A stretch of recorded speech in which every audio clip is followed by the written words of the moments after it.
board has returned from executive session. We apologize that we're a little later than usual.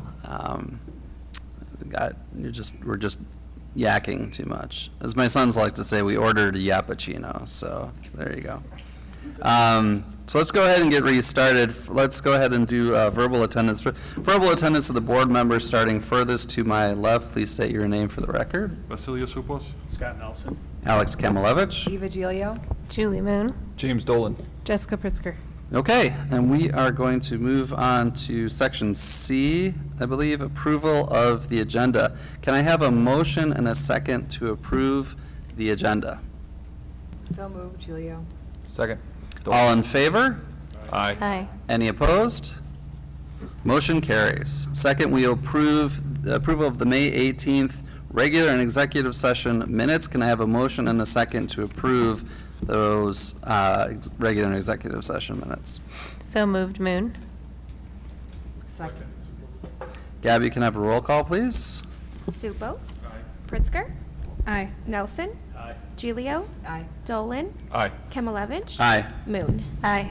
Motion passes. We will now move on to section D, our communication section, and I will turn it over to Superintendent Dr. Jelly. Thank you very much. Good evening, everyone. Welcome to our guests, either here in person or watching. I do have a couple of recognitions I'd like to cover this evening that are very fitting. First, we just completed our second year of offering the Pathways to Biliteracy Award, which has been a very big success here, thanks in part to you, Raquel, and a team of people who made this very successful. The Pathways program serves as a stepping stone to the seal of biliteracy, recognizing high school graduates who have achieved a high level of proficiency in both English and another language. The seal is added to their high school transcript and diploma. In the second year of the Pathways program here in District 34, we had 144 8th graders on track to earn the seal of biliteracy. 7 students demonstrated proficiency in more than one global language, and all of the students completed a combined 624 community service hours as part of that experience. So we must acknowledge their hard work, both for the students and the staff who supported them in that particular journey. So I just wanted to call that out because it's truly a highlight that we're very proud of. So kudos to all. Secondly, this evening we have 2 retiring cabinet members who must be recognized. So you can begin your awkward stares at both Kristen and Kevin because they both love this kind of thing.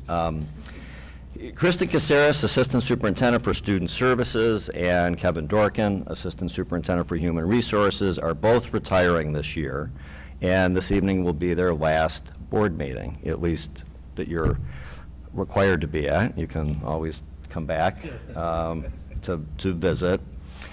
Kristen has been in District 34 for the past 9 years, dedicating her work to ensuring that every student has the support, resources, and opportunities they need to exceed. Her leadership, her compassion, and commitment to students and families have helped strengthen services and support structures across the entire district. Special services encompasses a sizable range of responsibilities, most of which are unseen by the casual observer. There's really a lot of form and function to the work that Kristen does and has done so well for so long. At her core, she's a natural advocate for all children and families, which at times is a challenging balancing act. But you've always done so with your intellect, your compassion, and your objectivity. And we thank you for all that you've done, but mostly for being a wonderful colleague and friend. So thank you, Kristen. Hold your party poppers because I'm going to come back to you in a second. Let's turn our attention now to Kevin. Kevin Dorkin has been a part of District 34 since, yes, 1994, serving as a teacher, a coach, a principal, and most recently, assistant superintendent.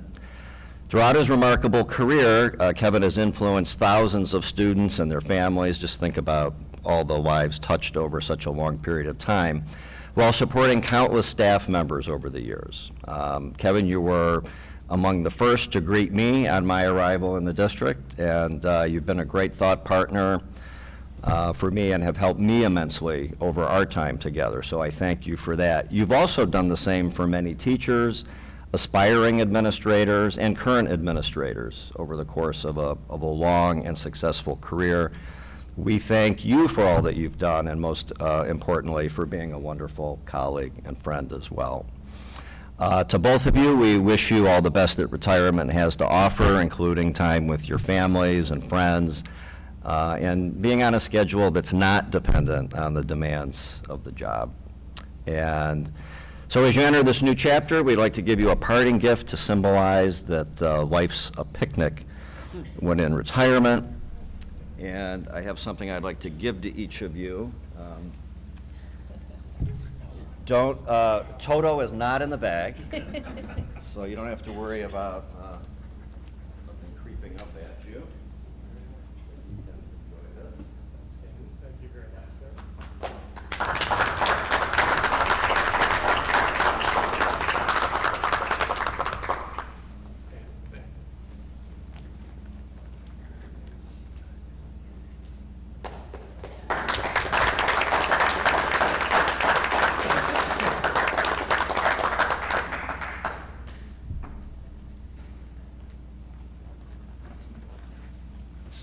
Those are my comments on these two. I don't know if anyone else has anything they'd like to share. Feel free. Otherwise, we're going to make them say something. So I think I'm the longest tenured board member still. So I've known you guys for like a long time. Kevin, my youngest, just graduated college. You had him in preschool. I really want to thank all the work you've done, Kristen. The amount of work you've done to get us where we are from our True North days to now is amazing. Thank you so much. I don't think people know how much work you've put into that, and it's great. And Kevin, it's great knowing you as a friend. It's great knowing you as a board member, and good luck in retirement, both you guys. And we'll see you back here in the fall for substituting.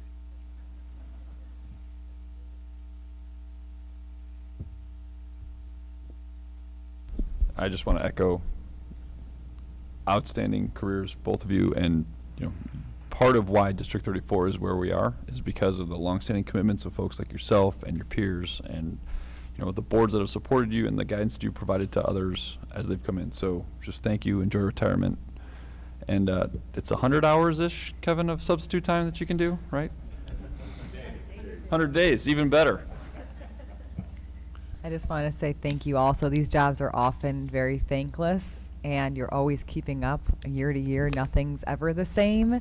Even though you've been doing it for many years, there's so many things that shift and change. So thank you for handling all of that, as well as you have, listening to feedback, adapting and growing, and taking our district to where it is today. Thank you for your service.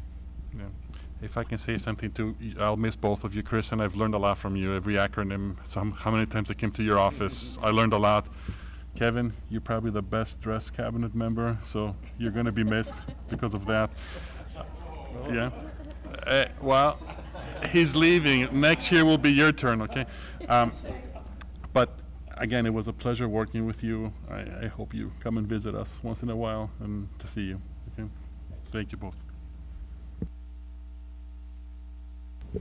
I echo the comments. I think the only thing I can add is that knowing what both of you have done for this district, the impacts and legacy of all the work that you've done, all the good work you've done is going to be with us for years and years and years. So thank you, and we'll continue to thank you even after you depart. So you're going to make them talk? If you have anything you'd like to say, do so.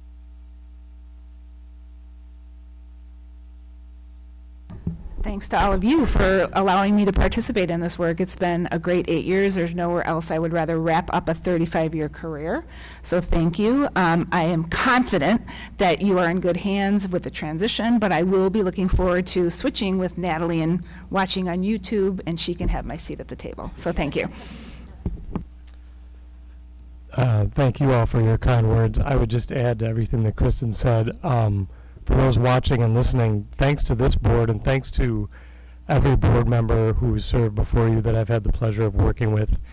As was mentioned, I've been here a long time, and I say with total sincerity, we have the privilege and the luxury in Glenview of having terrific volunteer community members step up and serve in these roles, and you do a wonderful job. It's been a pleasure to work with you, to get to know each and every one of you, and it's been a complete privilege to work in Glenview School District 34, so I thank you very much.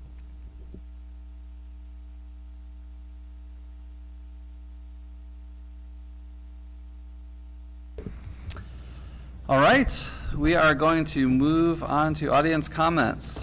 This is the first opportunity for our audience comments. Anyone wishing to address the board can submit a comment card available at the check-in table and give it to the Executive Director of Communications and Strategic Planning. The Executive Director will call community members who submit cards forward. They will be asked to introduce themselves and describe their relationship to the district. Please keep your comments to 3 minutes or less, and please know that the board will be taking notes, but we will be in a listening mode only, and an appropriate response will be given in a timely manner. We also ask that you submit 1 comment per opportunity. There'll be a second opportunity later. Rebecca, do we have any comments? We have one, Kathleen Bakhtiari.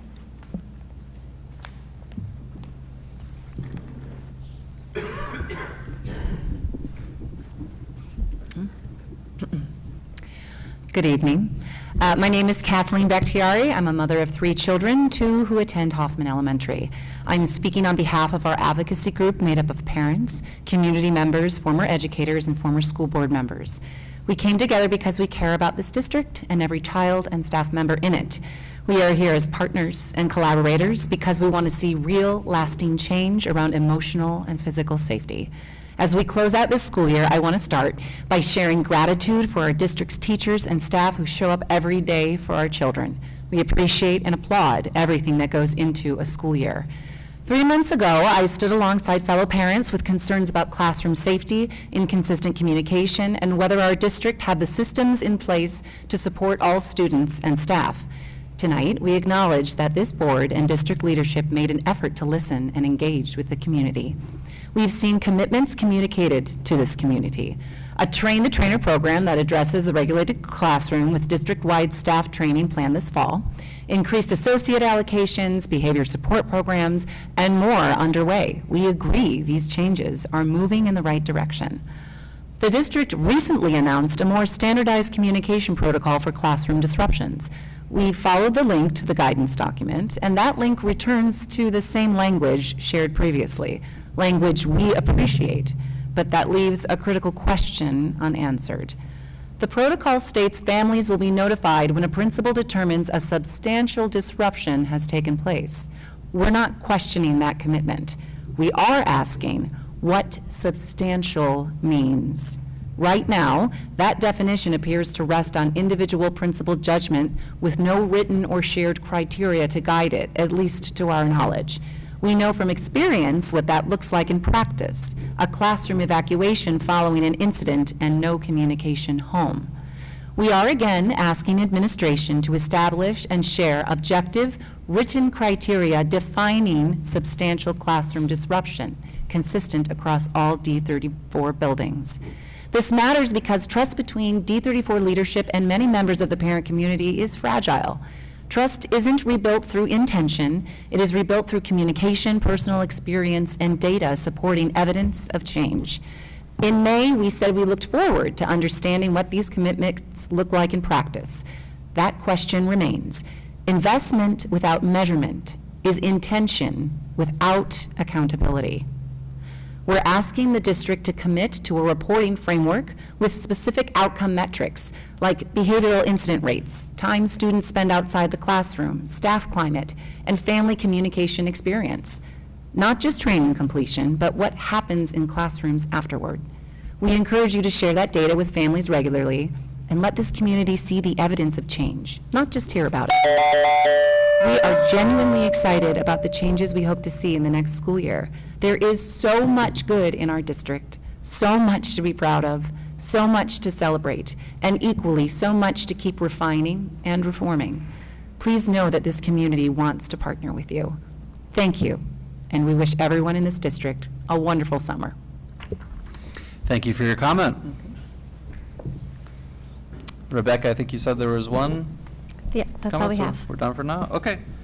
Before we move on to the consent agenda, Kevin, I think. After the consent agenda?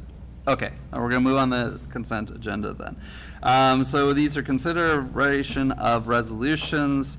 The first is 26-042 personnel reports, second is 26-043 payroll warrants, and the third is 26-044 vendor warrants. Can I have a motion and a second to approve the consent agenda as presented? So moved, Dolan. Second, Pritzker. Gabby, can I have a roll call vote, please? Pritzker? Aye. Nelson? Aye. Gilio? Aye. Dolan? Aye. Kemalevich? Aye. Moon? Aye. Supos? Motion carries. Okay, now over to you, Kevin. Thank you. I don't want to get ahead of the board. We have a couple of folks in the audience we want to welcome to District 34, and thank you for approving their appointment just a few moments ago. First, we have Jesse Feld is here with us this evening. Jesse is going to be our new Assistant Director for Preschool and District Services. Jesse is currently the Assistant Director for Assistant Director for Student Services in Aptekissick Trip School District 102. She has also served in a variety of other student services related roles in Aptekissick, as well as a couple of other local school districts. And we will welcome Jesse as of July 1 to District 34. Thanks for being here, Jesse, and welcome. Also present this evening, we have Kelly Quaid. There's Kelly. Kelly will be our new Director of Business Services, and Kelly currently serves as the Business Manager in Oak Grove District 68 in Lake County, and has also served in a variety of business department roles in local districts as well. And we also will welcome Kelly to District 34 as of July 1st. Thanks for being here, Kelly, and welcome. Thank you. Thank you, Kevin. Welcome to you both. We're really looking forward to your contributions that are to come. And welcome to the district. We hope you have a great time here. Okay, we're going to move on to Section G, consideration of other resolutions. The first one is 26-045, resolution of interfund transfer operations and maintenance to capital projects, otherwise known as Fun with Accounting. Over to you, Michael. Thank you very much. We discussed this last month. This is a transfer to stay true to the board's determination to fund about $3 million a year in construction projects until we finish everything that is basically on the capital plan as of right now. This will go ahead and fund the summer construction for FY20, the end of FY26, start of FY27, and then we will be bringing back a transfer for next year. I don't know if anybody saw the news last week where the Treasurer's Office has said the bills will not go out till about 2 months after anticipated, which puts them at October, November. So roughly the same as as this past year. So what we will do is look at a transfer and time it accordingly so that we don't create any additional cash flow issues, and we are working with our consultants to try and avoid any tax anticipation warrants for next year if possible. All right. Are there any questions for Michael? Okay. Can I have a motion and a second to approve the resolution as presented? So moved, Moon. Gabby, can I have a roll call vote, please? Nelson? Aye. Gilio? Aye. Dolan? Aye. Kemalevich? Aye. Moon? Aye. Supos? Pritzker? Aye. Motion carries. Moving on to our second item, 26-046, call for a public hearing on FY27 budget and establishment of dates for review and presentation of tentative/approval of final FY27 budget. Back to you, Michael. This is also something we discussed briefly last month, and this is just a minor modification of the budget calendar that was adopted in January by the board.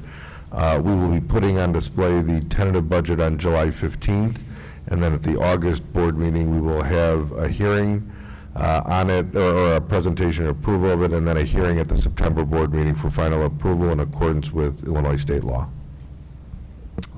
Thank you. Any questions on that? Okay. Could I have a motion and a second to approve the resolution as presented? So moved, Gilio. Second, Dolan. Gabby, can I have a roll call vote, please? Gilio, Aye. Dolan, Aye. Kamalevich. Aye. Moon, Aye. Supos, Pritzker, Aye. Nelson. Aye. Motion carries, or passes, either one. Okay, moving on to our third item, 26-047, Press Issue 121.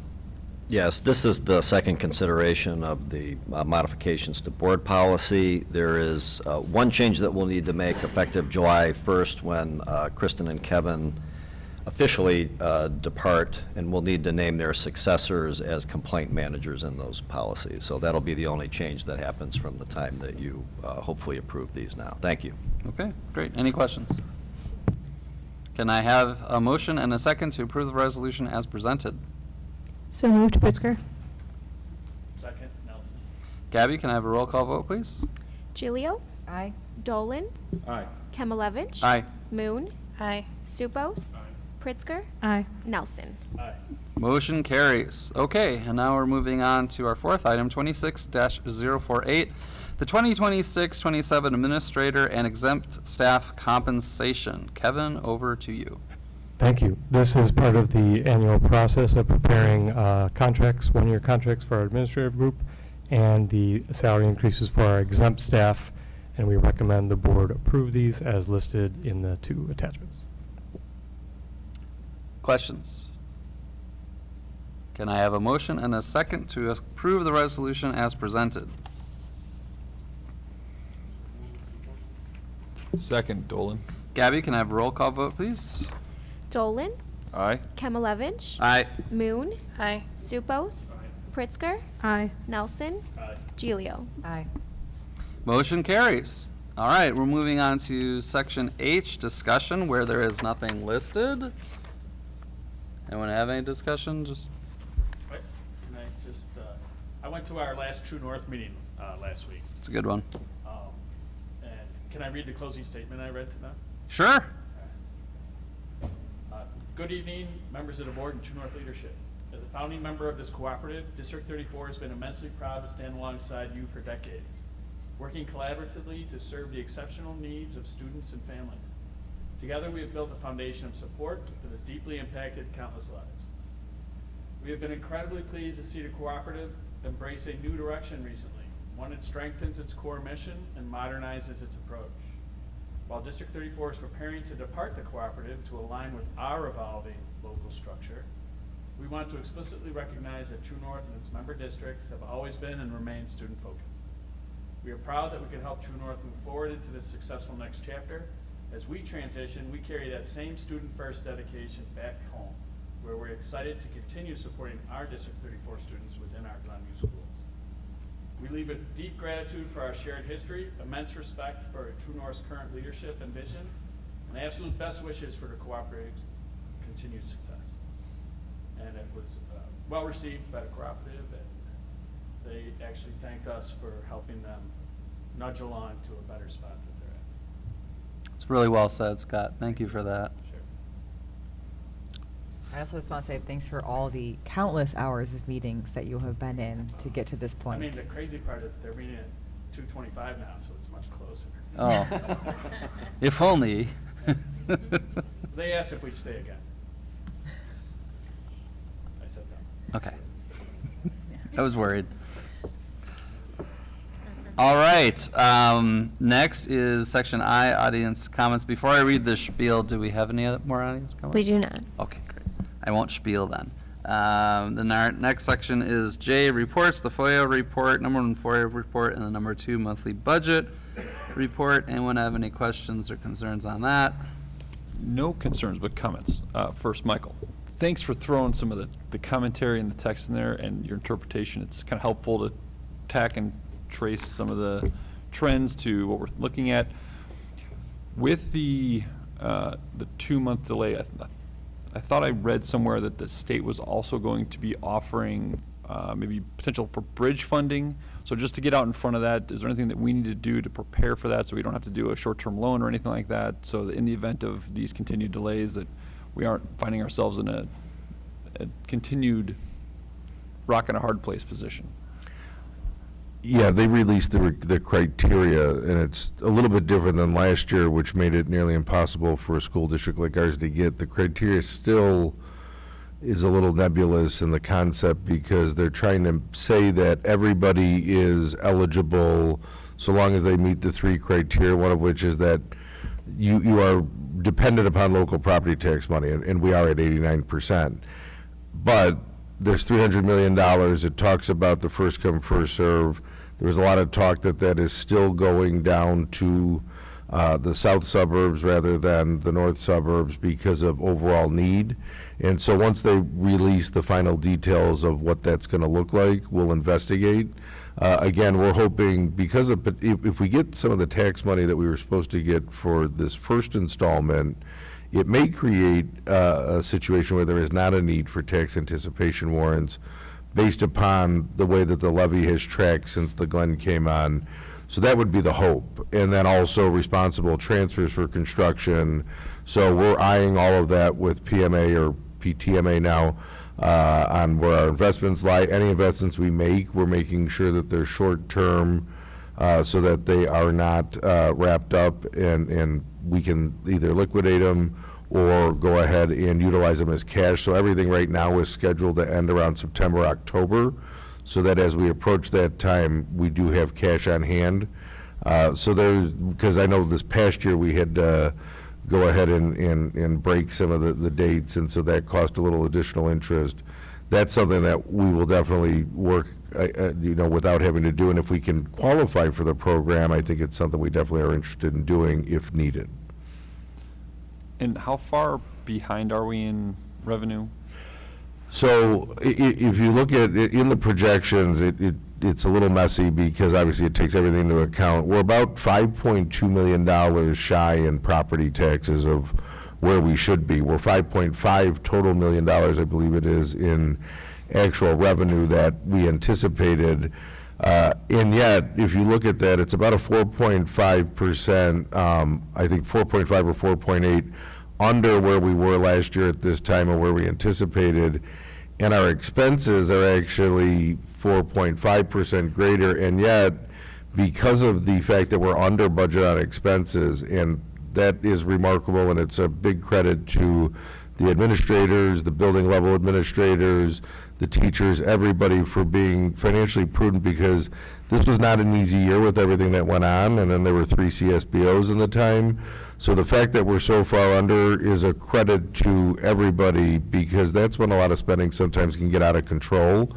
But I will say it's an incredible group to work with, and so as we look at the budget for next year, we are looking at some on-ramps and off-ramps regarding potential spends that could be done later, and as well as some transfers that we don't need to make right away, so that we do try and protect against tax anticipation warrants. But the key will be if we get that remaining $5 million, because, as you know, nobody knows what the distribution years are, even though they're telling us what was for 25.